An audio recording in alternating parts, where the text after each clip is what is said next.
St. Augustine commentary on the Gospel of John, chapter 3, verse 1 to 5 following. This Nicodemus, who had come to Jesus by night, did not savor of this spirit and this life.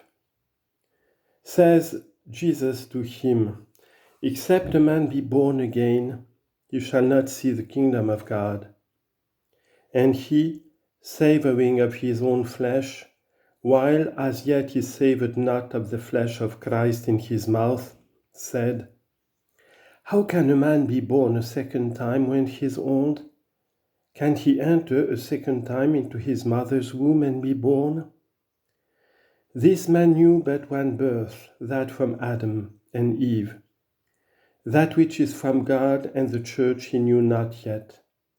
He knew only those parents that bring forth to death, knew not yet the parents that bring forth to life.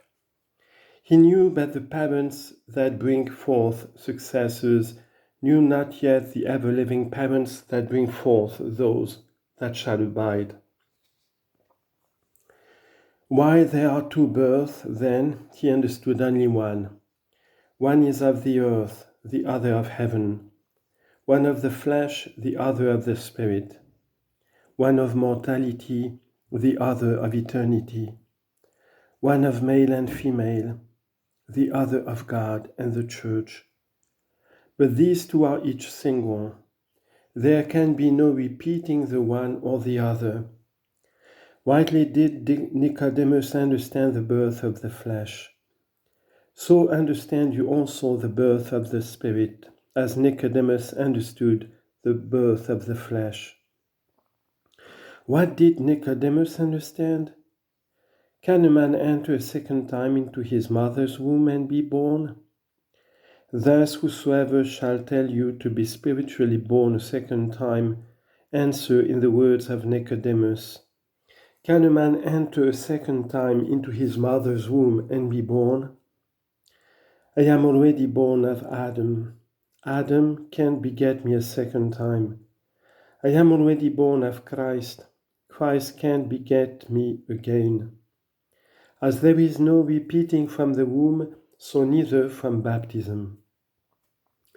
He that is born of the Catholic Church is born, as it were, of Sarah, of the free woman.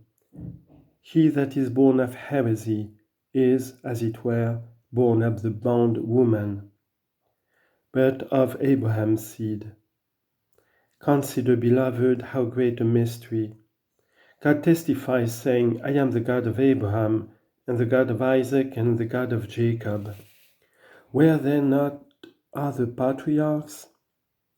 Before these, was there not holy Noah, who alone of the whole human race with all his house was worthy to be delivered from the flood? He in whom and in his sons the church was prefigured. Born by wood, they escaped the flood. Then afterwards great men whom we know, whom Holy Scriptures commands, Moses faithful in all his house. Numbers chapter 12, verse 7.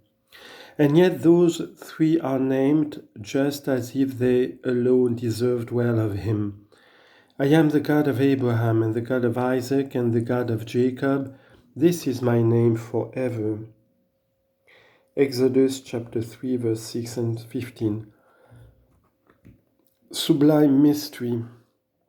It is the Lord that is able to open both our mouth and our hearts, that we may speak as he has deigned to reveal, and that you may receive even as it is expedient for you.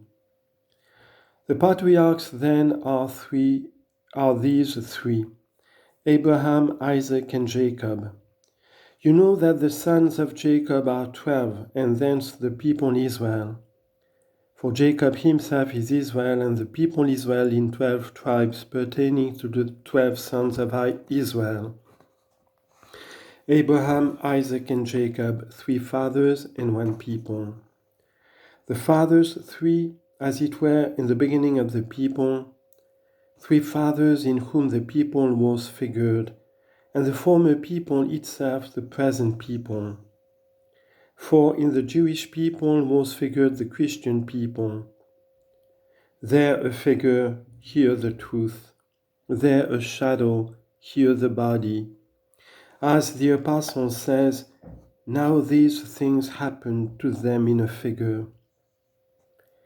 It is the Apostle's voice. They were written, says he, for our sakes upon whom the end of the ages is come. 1 Corinthians chapter 10, verse 11. Let your mind now recur to Abraham, Isaac, and their children. Let your mind now recur to Abraham, Isaac, and Jacob. In the case of these three, we find that free women bear children and that bound women bear children. We find there offspring of free women. We find there also offspring of bound women. The bound woman signifies nothing good. Cast out the bound woman, says he, and her son. For the son of the bound woman shall not be heir with the son of the free. The Apostle recounts this, and he says that in those two sons of Abraham was a figure of the two testaments, the Old and the New. To the Old Testament belong the lovers of temporal things, the lovers of the world. To the New Testament belong the lovers of eternal life. Hence, that Jerusalem on earth was the shadow of the heavenly Jerusalem, the mother of us all, which is in heaven. And these are the Apostles' words. Genesis chapter 21, verse 10, Galatians chapter 4, verse 22 to 30. And of that city from which we are absent on our sojourn, you know much, you have now heard much. But we find wonderful things in this birth, in these fruits of the womb, in these generations of free and bound women, namely, 4 sorts of men, in which 4 sorts is completed the figure of the future Christian people, so that what was said in the case of those 3 patriarchs is not surprising. I am the God of Abraham and the God of Isaac and the God of Jacob. For in the case of all Christians, observe, brethren, either good men are born of evil men, or evil men of good, or good men of good, or evil men of evil. More than these 4 sorts you can find. These things I will again repeat. Give heed, keep them, excite your hearts, be not dull. Take in, lest you be taken. How of all Christians there are 4 sorts. Either of the good are born good, or of the evil are born evil, or of the good are born evil, or of the evil good. I think it is plain. Of the good, good. If they who baptize are good, and also they who are baptized rightly believe, and are rightly numbered among the members of Christ. Of the evil, evil.